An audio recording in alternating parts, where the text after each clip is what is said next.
Quick heads up, gang. This episode was filmed entirely while sailing on the Thunderchild.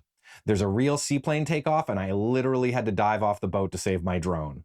Also, Barry pays his rent with YouTube, but he edits entirely on his iPhone. I can't wait to share this with you. Let's roll.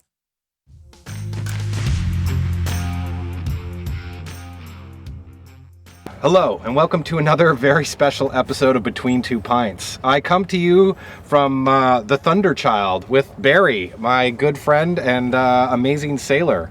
Thank you kindly. This is your boat. This is my boat. It's actually mine and Haley's boat. Excellent. Yeah, we're the third couple to own it. Yeah, and we'll get a little into this, but let's crack open some pop. Now, we can have beer when we dock and we're safe. Cool. Here, let me trade that for you. Oh, you got it?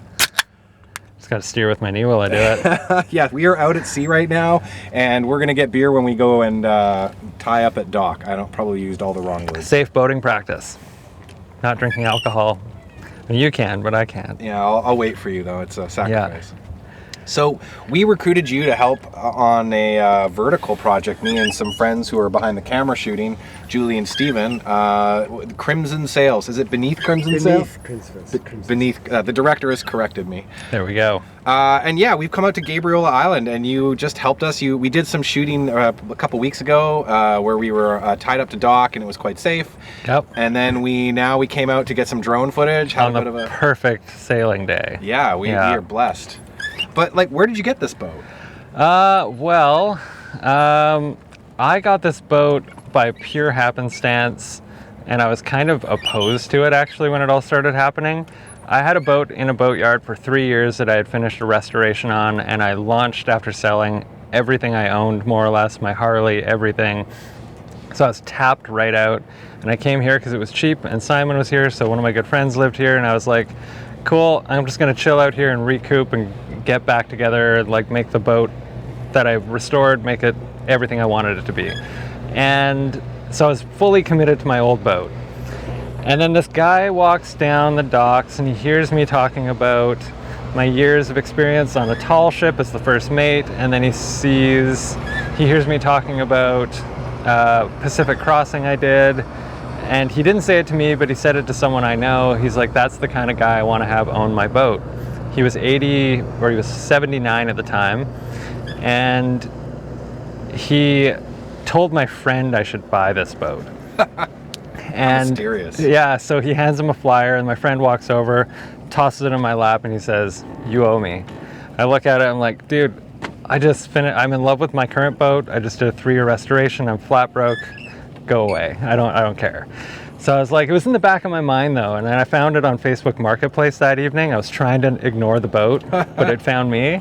And so I called him and I said, yeah, I'll come take a look at your boat. And I spent one night sleeping on the boat and said, that's it, I want the boat. And he signed it over to me that day with a payment. Oh, classic. Yeah, we are actually at sea, folks. We are not at the dock. So this is going to be one of my noisiest podcasts because there are boats driving around. Absolutely. And so what was I saying? You slept on it. Oh yeah, slept on it, and then he signed it over to me, but I didn't have the money, so the deal we had struck was, he was like, cool, it's $30K, I'll cut it in half for you. And then it was $30K, he cut it in half, and I said, cool, I still don't have $15K. And he's like, well, what if I give it to you on a 4-year payment plan? I'm like, cool, I still don't have the first year's payment. Oh, man. He's like, cool, what if I give it to you, let you take it now, you start paying me in a year. So what idiot can't make $3,000 in a year? Yeah. So I was like, obviously I'll take it. And then I immediately sold my old boat. That's incredible. Now we got this one. And there's footage, I'll try to cut in some footage for the viewers, but you've really sexed it up. I mean, yeah, she was very crude, if you will, when we got her. She still is as how she operates as a sailboat, which is why I like her. But I also like modern amenities. It looked kind of like a cheesy Whistler chalet down below. Like a log cabin, which is kind of a weird vibe on a sailboat. So we decided to make it as yachty as we possibly could. So we took 6 months and sanded and gutted the interior, rebuilt everything, added a dishwasher, a new sink, plumbing. So we did a year living aboard the boat with just a wood stove, a kerosene lamp, and a hand pump for our water. Oh my God. And we were happy.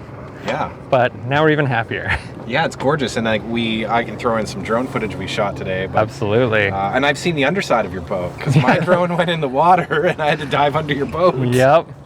But yeah, no, this has been amazing, and you've like helped us out for pretty much just the goodness of your heart, More or less. which we appreciate very much. Though I've brought you some homemade beer, which I know is hopefully will be enjoyed. And Yeah, it was actually Reg, an actor friend of mine, who reached out. So I know him from Peter Pan and Wendy.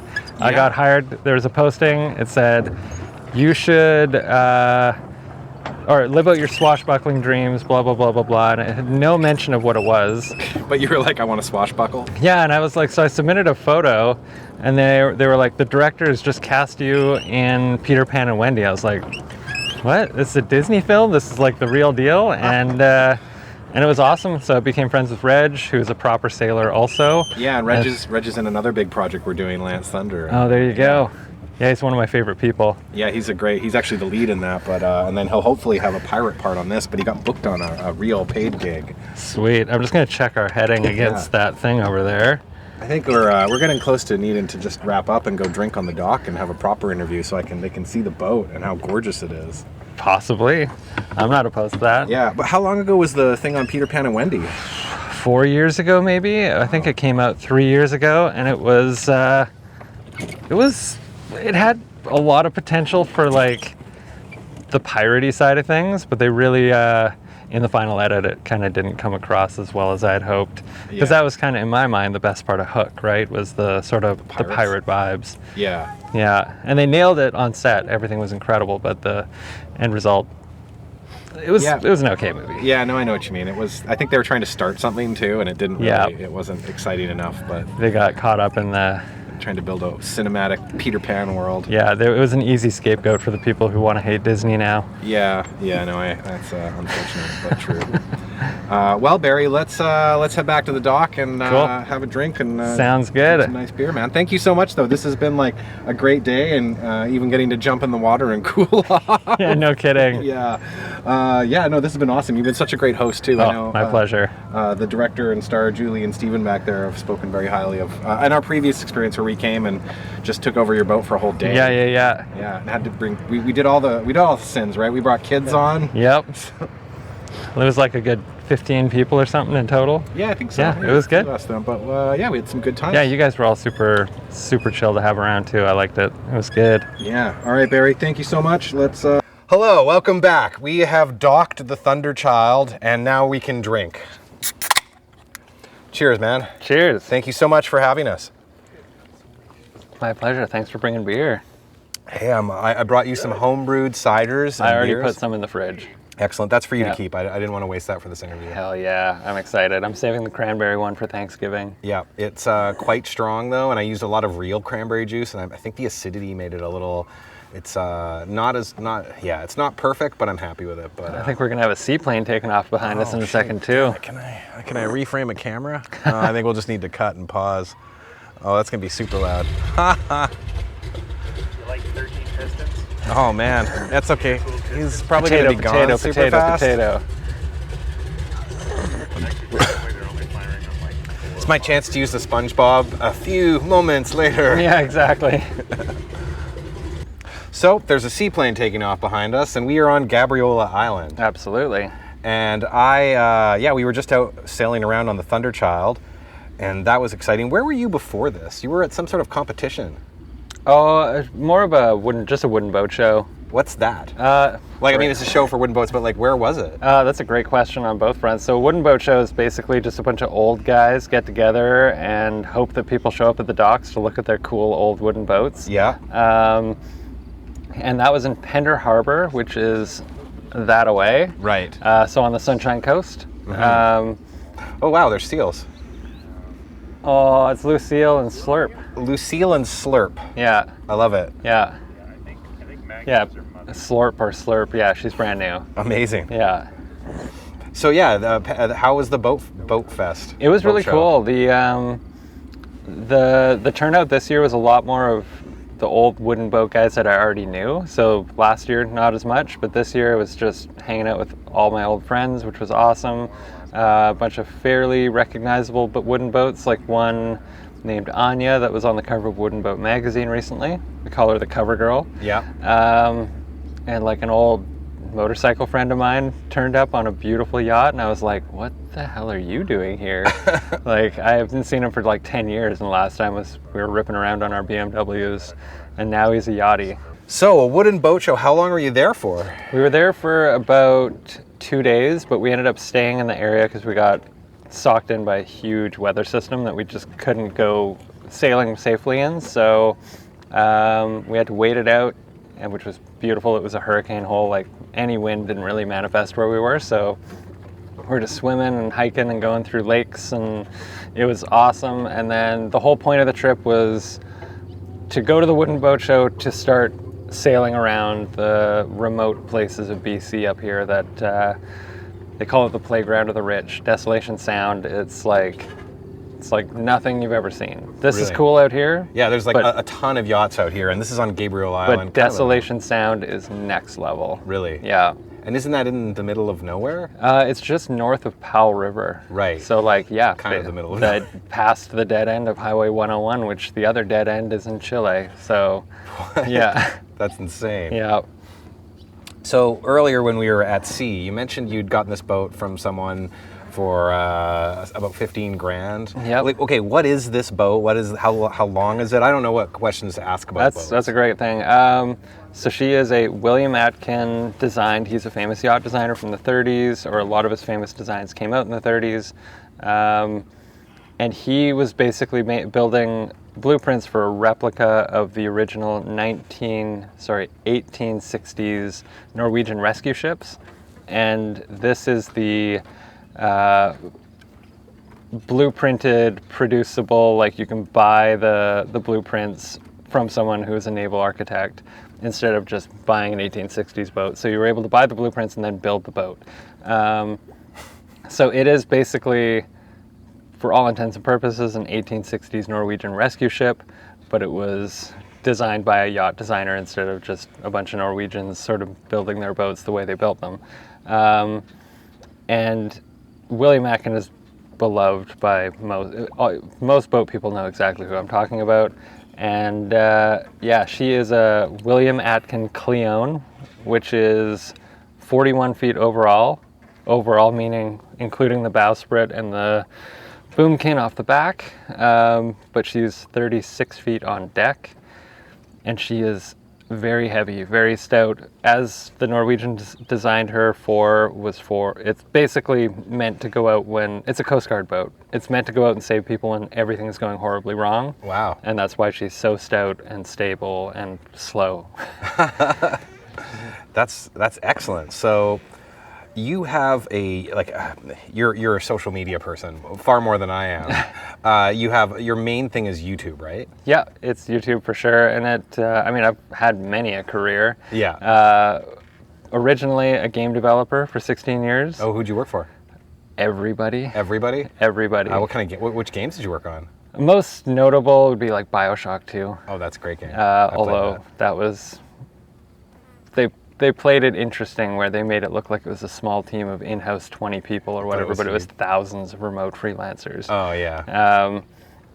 And yeah, basically EA, whatever. I've turned down Epic Games, id Software, Riot. I worked for them briefly. All kinds of stuff. It was That's a very incredible. successful career. I never had to have a resume. I just had a lineup. Oh, wow. And then What happened? burnout. Yeah? They basically, after 6 years, they call you a veteran in that industry, and I was in it for 16 years. Yeah. I was like, I just couldn't keep going. It's grueling hours and everything, but the pay was good, but not worth quality of life. Yeah.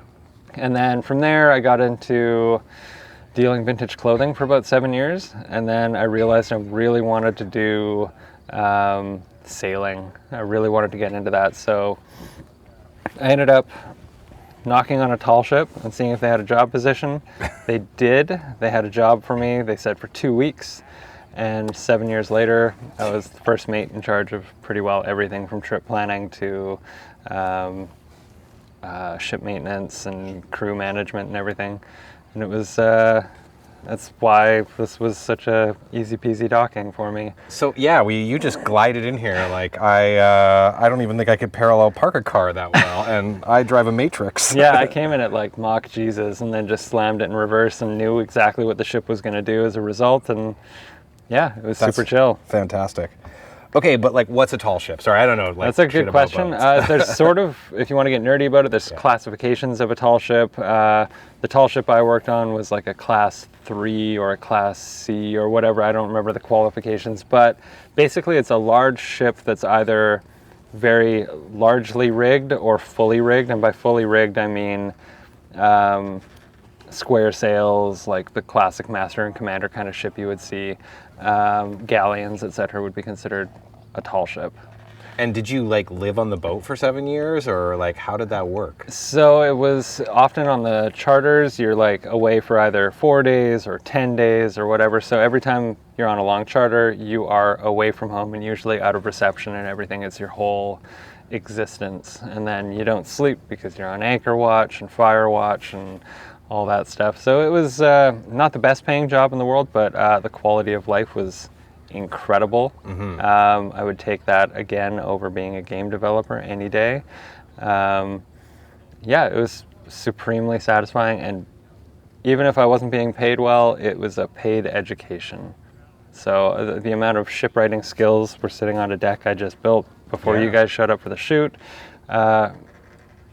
I don't think a game developer could do this. Maybe an Unreal Engine. Yeah, exactly. After maybe 7 years of shipwriting, yeah, they could absolutely do it.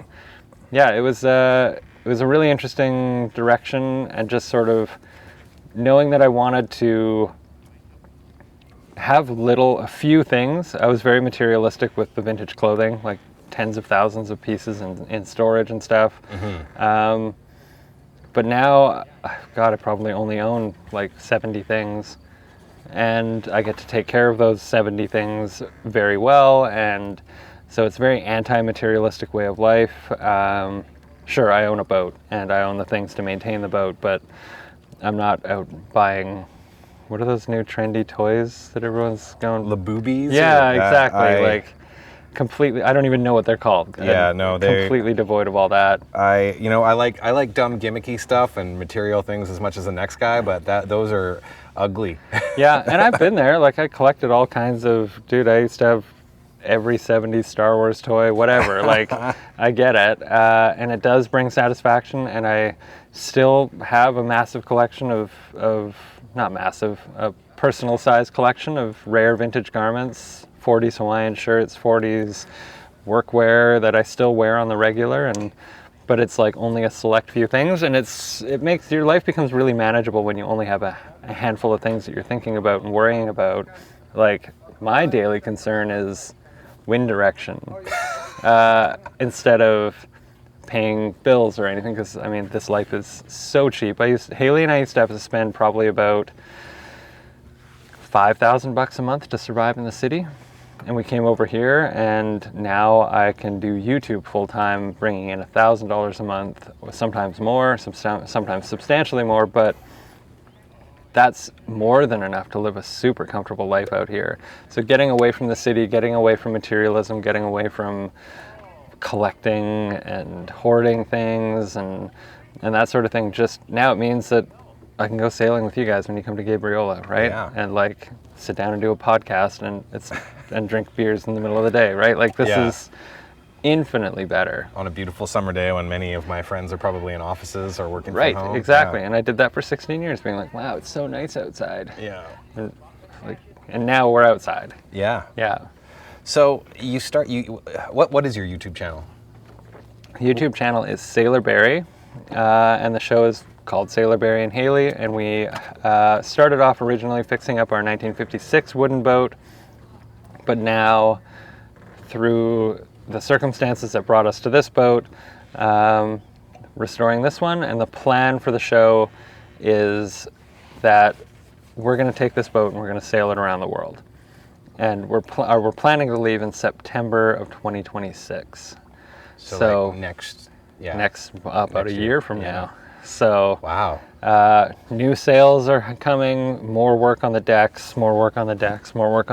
full engine overhaul, take the mast down. We already took one down, so we'll take the other one down, full service of everything. Just everything has to be at 100% because, as Captain Ron says, if anything's going to happen, it's going to happen out there. And we're going to just make sure everything is tip-top. Like I just put we just got 250 feet of new chain, 75-pound anchor, new windlass up here, new deck, and like the chain's $1,000, the anchor is $1,500, this windlass is $1,500. Like every sail is going to be $2,000, and yeah, so it's a real commitment to chasing the most adventurous life I can think of doing.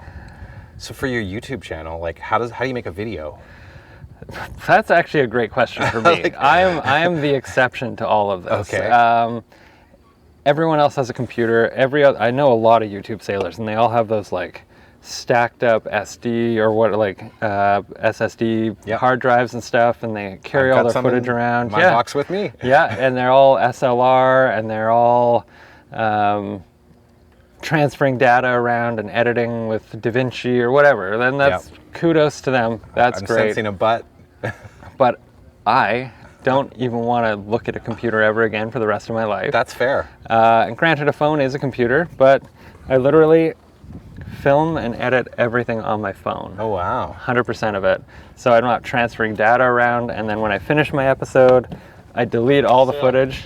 That's good. It was great. Yeah.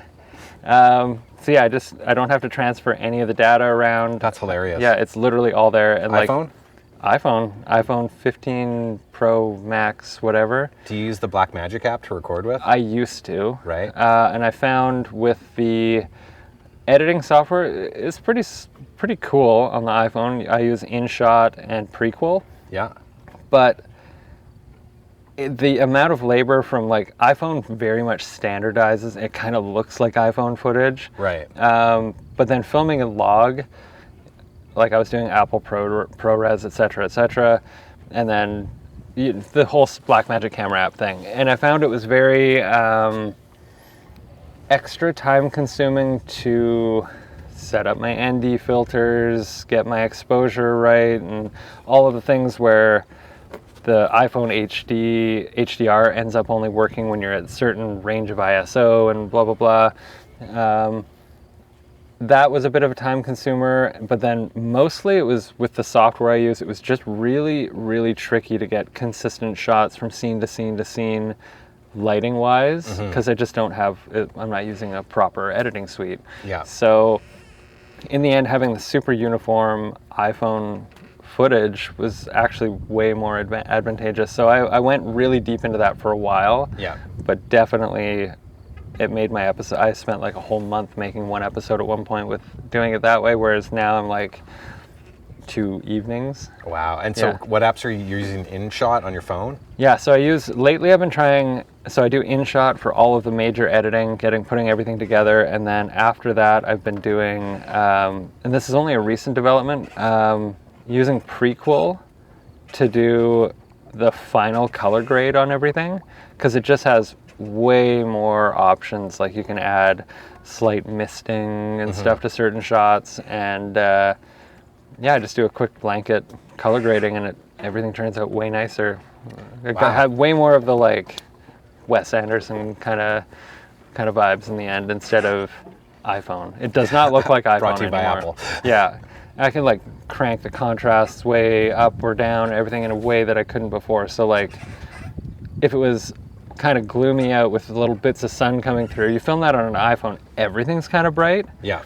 But I'm able to bring everything down, have it all be quite moody with these big bright sunny spots and stuff. It's a lot more control. That's fascinating. Yeah. Yeah, wow. And I'm all for the shortcuts. Even when I was a game developer, everything was about like keyboard shortcuts, efficiency, straight from brain to artwork instead of process. I was really anti-process. So for me, not having a computer, not having transferring of files, not having really to worry about color grading until I do a quick once over pass on it. And yeah, I'd rather just do that for 3 hours instead of 7 or 8 days. And yeah, it's just, it doesn't make for the most supreme results, but it's definitely, most people are stunned when they watch my 4K show that's filmed entirely on an iPhone. So do you use any microphones? I've started to. I have like a cheapy version of the Rode Labs that we're using, and I sometimes rig one of those up with a shotgun mic with a dead cat and everything. That's sort of a more recent development. Most of our audience is older men, so hearing what we're saying is critical, especially since Haley's a quiet talker and she always looks away to talk. So it's like when she's mic'd up, it's a huge, huge difference. And yeah, keep it simple. Some shots I do, some shots I don't. If I have bad audio, I just vibe it out with music and maybe add some ocean sound effects to it. But I keep that pretty minimal. So you do your whole YouTube channel pretty much from your phone? 100% of it. 100% from your phone? I don't have a computer. You really rebelled against the old ways. Yeah, 100%. I awesome. try to look like I've never seen a computer in my life. That's great. So, apart from traveling around the world now, what are like some of the other things you got on the horizon? I mean, that's a pretty big one. Yeah, I mean, that's the thing. Like, one of my favorite quotes is that nature does not stop and wait for you to observe it. I saw humpbacks up close and everything. I just want to see more. Like, getting to have a humpback breach beside you and have its blow drift across your boat and you smell their breath, which is not good, by the way. But to experience that, like, once you start experiencing that and you realize you can experience that, there's no other goal. Yeah, that's just more. And then the fact that I get to film it and share it with people is super, super cool. So we get like 5,000 to 10,000 people a week watching our latest episode. So yeah, about maybe 15,000 views a week with residual views and so on. That's crazy. Literally, if I made a video and this whole beach over here just lined up with 15,000, sometimes 100,000 people in a week. Amount of people. That's crazy. Yeah, I saw this great quote recently where people are really losing track of like how big things are when they're like, oh, if you make a post and only 60 people like it, it's like you took a picture and 60 people like thumbs up it. That's like 60 people. Imagine if they all showed up and like, yeah hell yeah, dude, sick photo. And you're like, oh, I got to sit through 60 more of these? What the hell? Yeah, or like if you make a video and only 400 people, I only got 400 views. It's like, that's a lot. That's a lot. Yeah, that's like a very large theater. Yeah, medium. Like we got lucky with the YouTube thing. I did YouTube way back in the day. Pardon me. When I worked on the tall ship, I was like, cool, I'm the first mate of my boat, or the first mate of this tall ship, and I'm the captain of my own boat. So I was like, first mate and captain. Yeah. It's just 800 people maybe per video would tune in to watch my daily work. Yeah. It just wasn't a hitter. And it was all DaVinci or whatever, all the apps or on the computer, and it was a pain in the ass, and it took me 3 weeks an episode, and the time investment just wasn't worth it. And then I just decided, I was like, I'm really good friends with Simon Stiles. He has Finding Simon on YouTube, and he's the guy who helped us today with the drone footage after I crashed my drone. Yeah, he just hit 50K subs, but he's been doing it for 11 years. Like, he's been long hauling this, and I was like, cool, I'm just gonna start documenting what's happening, because one day we got a phone call that we were gonna we have an opportunity to get a free boat. Haley and I looked at it, my girlfriend, and we were like, we'll take it. And it's the Captain Ron boat. It's the same boat from Captain Ron, which almost in a weird way, inheriting that boat is kind of the Captain Ron story. And we had watched Captain Ron the night before. So, I don't know, you say Captain Ron 3 times in a row, you inherit a Formosa 51 apparently. All right, Captain Ron, Captain Ron, Captain Ron, let's careful go. What you wish for. And we ended up getting the boat, and I filmed everything, every ounce of it, in our first 24 hours of getting the boat, sailing the boat, and then almost destroying the boat and then hauling the boat out made for a wild YouTube episode. But I just had all the footage sitting on my phone, and I went to sail across the Pacific, and I just laid there for an hour a day maybe, just perfecting this little thing by editing on my phone.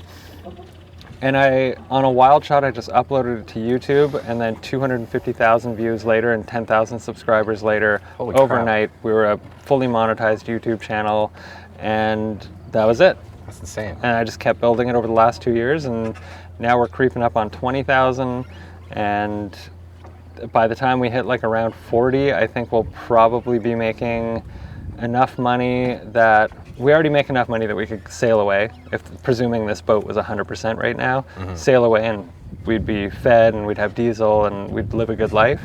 Not an extravagant one by any stretch, probably still involves going to the food bank, but like, you know, we'd be able to limp around the world, and that's pretty cool. But like, by the time we hit 40,000, that's probably the point where Haley quits her day job. I've already quit my day job. Mind you, I just took on a weekend gig just because I need to buy sails. But, you know, it's the bit by bit, it grows every week, every month. Sometimes it doesn't grow, sometimes it backtracks, but generally it's on the up and up. And that's going to hopefully one day afford us that opportunity to just sail away and Into the sunset. basically retire without any security. Does that make sense? Terrifying, but amazing. Yeah. No, yeah. that's it sounds like a nonstop adventure. It truly is. Yeah. Without a lot of computers, which I have to admit, you really. This is nice. This is nice. Yeah, no, I got to go and sit in front of a computer and edit a whole bunch this week. So it's gonna be great. Absolutely. I mean, granted, I still have to sit on my iPhone and edit this week's episode and stuff, but like, it's showing people that whale that I almost ran over because he like came right up underneath me, and like just like the wildest stuff I've ever seen, and I get to share it with people, and it inspires people. The amount of people I've met that are like, oh man, if it wasn't for you, I wouldn't have bought this boat, and now me and my family and our dog are off sailing around. And I'm like, I mean, they're maybe people of more means than we are, so they're able to jump towards it a little bit further, but like, yeah, we've inspired people, which is wild to me. That is wild. Yeah. So if you have advice, if somebody has bought a boat, has said Captain Ron 3 times and inherited a boat, what do you think the like tips for starting a YouTube channel and social media and stuff? What are you on other social media? Is there any other ones that really hit it, or no? Yeah, I do Instagram pretty well. It's Sailor Barry on Instagram. We'll Sailor put links. Barry on There'll be YouTube. lots of links in the comments. So. And I did a little bit of TikTok and stuff. Simon did TikTok, and he knocked it out of the park. He's like, what your boat says about you videos and what your motorcycle says about you videos. But if you want to go down that path, it's gonna be a bit of a hard slog. It's likely that you'll end up with a series of videos that are getting 60 or maybe 200, maybe 800 views, and that might last a year or two until YouTube really finds you an audience and things all fall together.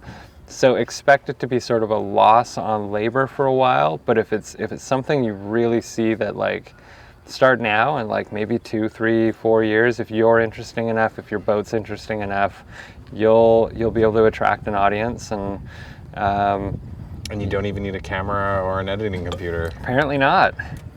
And try not to fall into the pitfalls of thinking you need to be like the top trendiest YouTube shows out there in your niche. I think a great example is like, if you're in the YouTube sailing niche category, you'll understand there's Delos and Liveaboard. They're kind of the cream of the crop, and there's Tally Ho as well. Those 3, they're all their own thing. And if you think you want to be those shows, like you're going to be like a really terrible version of Leo from Tally Ho, or a really terrible version of Brian from Delos. Like, you have to find your own way, and also don't think that what they're doing works, because they've been doing it for 15 years and they're successful because of time or miraculous little viral successes. And like they have that library behind them. Exactly. So like that, they don't have the secret sauce. They don't, and it's certainly not the secret sauce that's going to work for your channel. Find your angle, be artistic, make it work for Yeah, make sure you're capturing something, a vibe or something, and just really run with it. Work on your artistic eye. I'm really noticing that a lot of these like new age YouTubers, it's a lot about your color grading. It's a lot about your timing, your slow-mo shots, and yeah, it's less about just don't hold your camera out and talk at it. Like that's kind of a dying thing. Casey Neistat was great at it. Yeah. And I've copied his format and it works. Like it engages people and they will subscribe, but it's not like it brings in the huge views because I'm just doing a really shitty Casey Neistat video. Right? So like find your own voice. Magic Carpet is a great example where they're making YouTube sailing shows that are practically ASMR / Wes Anderson sailing vibe. You feel like it's a video that is, the best compliment I can pay it is that it looks like what sailing feels like. And that's such an, like, find your niche like that. Like, don't copy Casey, don't copy Delos, don't copy Mr. Beast. Like, we're all gonna blow at doing that. Find your voice, find your angle. And those are the ones that are the best shows in the end. All right, well, that's great advice, Barry. Thank you so much for everything today, man. It's been My a pleasure. pleasure. And also on the shoot day we were with you a couple weeks ago, it was a blast. I know Oh, it was. Talked a lot about it. And I mean, hopefully with this Beneath Crimson Sails project, we'll be hanging out again soon. I hope so. All right, cheers, man. All right, cheers.